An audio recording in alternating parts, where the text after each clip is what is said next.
एक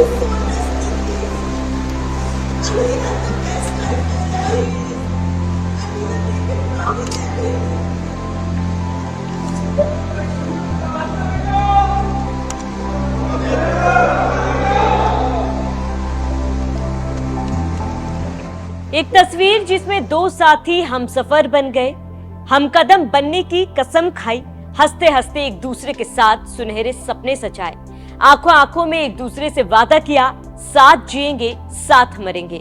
लेकिन महज 6 दिन के बाद ही आई एक और तस्वीर जिसने हर किसी को रुला दिया, कलेजा चीर दिया।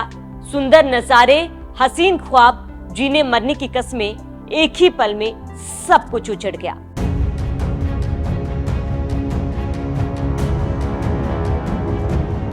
नमस्कार, मैं हूं आपके साथ शावनी पटनायक। 22 अप्रैल को जम्मू कश्मीर के पहलगाम में हुए आतंकी हमले में नेवी लेफ्टिनेंट विनय नरवाल आतंकियों की गोलीबारी में मारे गए। विनय की शादी 6 दिन पहले ही 16 अप्रैल को हिमांशी के साथ हुई थी। दोनों हनीमून मनाने कश्मीर गए थे। हिमांशी के हाथों में अभी मेहंदी का रंग भी नहीं उतरा था। इससे पहले ही उसे आतंकियों ने जिंदगी का रंग छीन लिया और इस जोड़े को हमेशा हमेशा के लिए अलग कर दिया। हमले के बाद जो तस्वीरें सामने आई, उसे देखकर किसी का दिल बैठ जाएगा, कलेजा कांप उठा। एक तरफ 6 दिन पुरानी शादी की खूबसूरत तस्वीर, तो दूसरी ओर मृत पड़े विनय और शव के पास बैठी हिमांशी, असहाय, लाचार, गमगीन, जिसने विनय के साथ 7 फेरे लेते हुए हमेशा हमेशा के लिए संगिनी बनने का वचन लिया था। लेकिन उसे क्या पता था कि 6 दिन बाद ही उसकी आंखों के सामने कायर, बुजदिल, दहशतगर्द उसका सुहाग उजाड़ देंगे। विनय नरवाल हरियाणा के करनाल के रहने वाले थे। 3 साल पहले ही उन्होंने इंडियन नेवी ज्वाइन की थी। नौसेना ने विनय नरवाल की मौत पर दुख जताया। नौसेना की तरफ से कहा गया कि भारतीय नौसेना लेफ्टिनेंट विनय नरवाल की दुखद क्षति से स्तब्ध और गहरे दुखी हैं। जो पहलगाम में हुए आतंकवादी हमले में शहीद हो गए, इस दुख की घड़ी में हम उनके परिवार के प्रति अपनी गहरी संवेदनाएं व्यक्त करते हैं। बताया गया कि विनय पहले हनीमून के लिए यूरोप जाने वाले थे, लेकिन यूरोप का वीजा नहीं मिला, इसलिए वो पहलगाम गए। वहीं दहशतगर्दों ने विनय का नाम पूछकर उसे गोली मारी। इसका खुलासा पत्नी हिमांशी ने किया। हिमांशी ने बताया, नाम पूछा फिर मारी गोली। हिमांशी ने बताया कि मैं अपने पति के साथ भेलपुरी खा रही थी, एक आदमी आया और कहा ये मुस्लिम नहीं है और फिर गोली मार दी। हम जब बैसरन घूम रहे थे, उसी दौरान आतंकियों ने विनय पर फायरिंग कर दी। पर थी, क्या बोलते, भेलपुरी खा रही थी, मेरा पति साइड में था, एक इंसान आया, उसने उसको गोली मार दी। यहाँ पे उसने बोला कि शायद मुस्लिम नहीं है, उसने उसको गोली मार दी। विनय के परिवार ने सरकार से मांग की है कि पीएम मोदी छोटे बड़े काम बंद कर आतंकियों से इस खून का बदला ले। विनय के चाचा सुरजीत नरवाल ने कहा कि जैसे ये आतंकवादी चुन चुन कर हमला कर रहे हैं, जात पूछ रहे हैं, ऐसे ही इन्हें चुन चुन कर खत्म करने की जरूरत है। उधर करनाल में विनय के घर लोग परिवार को ढांढस बंधाने पहुंचे। दादा हवा सिंह के आंसू नहीं थम रहे। वो बताते हैं कि मैं शुगर का मरीज हूं। जाते समय विनय और हिमांशी ने मुझसे कहा था कि दादाजी ज्यादा मीठा मत खाना। पहले विनय हिमांशी हनीमून मनाने के लिए यूरोप जा रहे थे, लेकिन एन मौके पर वीजा नहीं मिला तो वो जम्मू कश्मीर चले गए। काश उनका यूरोप का वीजा लग जाता तो पोता विनय आज हमारे बीच होता। मैं तो बस अब ये कहना चाहता हूँ कि न्याय मिलना चाहिए। विनय के परिवार की सरकार से एक ही मांग है कि दहशतगर्दों को जहन्नुम तक पहुंचाए। हरियाणा विधानसभा के अध्यक्ष हरविंदर कल्याण ने परिवार से मुलाकात के बाद कहा कि ये पूरे देश पर हमला है। पूरा देश और पूरी दुनिया इस घटना की निंदा कर रहा है। जिस प्रकार से बेकसूर नागरिकों को इस प्रकार से गोलियों से भुना गया, मैं समझता हूं कि ये एक मानवता के ऊपर जो हमला है, हमारे पास शब्द नहीं है जो एक इस प्रकार का ये जो अंजाम जिन्होंने दिया है, निश्चित रूप से उनके खिलाफ बहुत सख्त कार्रवाई होगी। और विनय जो हमारा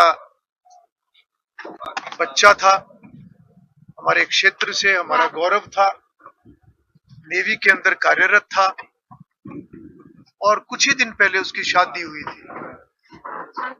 मैं समझता हूं कि ये पूरे क्षेत्र के लिए, पूरे समाज के लिए, पूरे देश के लिए आज का दिन ये बहुत ही दुख की घड़ी और दुख का दिन है। और ये हमला न केवल हमारे नागरिकों के ऊपर बल्कि पूरे देश के ऊपर ये हमला है। बीजेपी विधायक योगेंद्र राणा ने विनय के परिवार से मुलाकात के बाद फिर सर्जिकल स्ट्राइक की मांग की है। और जिस प्रकार से उन आतंकवादियों ने, उन उग्रवादियों ने एक एक को चुन चुन के जो मारा है, उनका जात बिरादरी और धर्म पूछकर जो मारा है, ये अपने आप में घोर निंदनीय है। और मैं ये बात कहना चाहूँगा हमारी केंद्र सरकार से कि जिस प्रकार से पहले पाकिस्तान के अंदर जो सर्जिकल स्ट्राइक की गई थी, अब सही वक्त है दोबारा से इसी प्रकार की एक सर्जिकल स्ट्राइक की जाए और आतंकवादियों के साथ साथ पाकिस्तान से भी ये बदला लेने का समय है। तो और जिस प्रकार से ये परिवार आज इतना, और परिवार के साथ साथ पूरा करनाल और पूरा देश ही, जो अलग अलग प्रदेशों में भी बहुत से ऐसे हमारे नौजवानों की निर्मम हत्या हुई है, हम उसकी घोर निंदा करते हैं। पुलवामा हमले के बाद कश्मीर में सबसे बड़ा आतंकी हमला है। 14 फरवरी साल 2019 को पुलवामा में सीआरपीएफ के काफिले पर फिदायीन हमला हुआ था। इसमें 40 जवान शहीद हुए थे। इसकी जिम्मेदारी जैश-ए-मोहम्मद ने ली थी। 22 अप्रैल की दोपहर को पहलगाम की बेसरन घाटी में आतंकियों ने पर्यटकों पर गोलीबारी कर दी। इस हमले में 27 लोगों की मौत हो गई, जबकि 20 लोग घायल हैं। हमले की जिम्मेदारी द रेजिडेंस फ्रंट यानी टीआरएफ ने की है, जो लश्कर-ए-तैयबा का ही हिस्सा है। आतंकियों ने पहले धर्म पूछा और फिर लोगों को गोली मारी। इस घटना के बाद देश भर में गुस्सा है, गम है। जिस कश्मीर को भारत का स्वर्ग कहा जाता है, वहां आतंकियों ने विनय जैसे कई परिवारों की जिंदगी नरक बना दी। लोगों की एक ही मांग है, आतंकियों को ढूंढ निकाले और उन्हें ऐसे ही जहन्नुम का रास्ता दिखाया जाए।